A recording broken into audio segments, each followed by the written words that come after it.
I was born and raised in Ghana before relocating to London at the age of 5. Changing languages, stepping into a whole new environment. I guess it hit me hard. There was also a high academic expectation of me.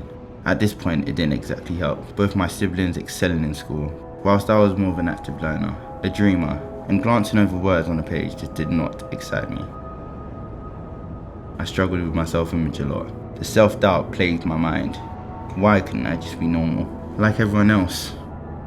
Slowly, I watched as my world began to get smaller and smaller. I stopped speaking to people about my problems.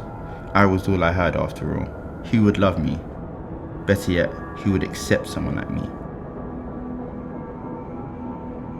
I started searching for ways to change, not just myself, but my reality. Ways to escape the hurt I was consumed in.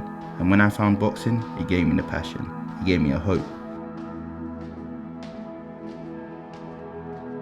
For we are more than conquerors through He who loved us.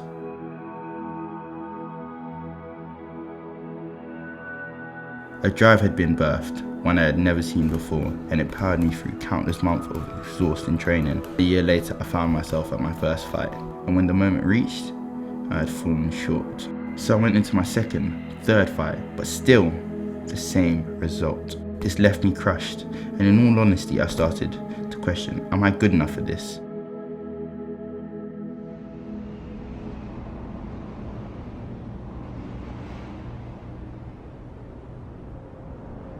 But it was during this pit I realised, as hard as the storm may be, there is a beauty in failure.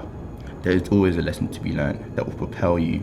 He walks with us through the valley of the shadow of death, and we shall fear no evil. He is a good, gracious Father. If He stands with us, who can stand against us? Even in my life, I started boxing in a place of hurt and unacceptance, but now I am the under-18 national champion. I have won countless fights, and I tell you, it is not me, but it is He who works through me. His everlasting love, His grace. I'm still young, but if there's one thing I know, is that my future will be bright as God's plans take place. I'm hopeful that He will use me, not only to impact my sphere, but to impact the whole generation. God will use me to point others to His light.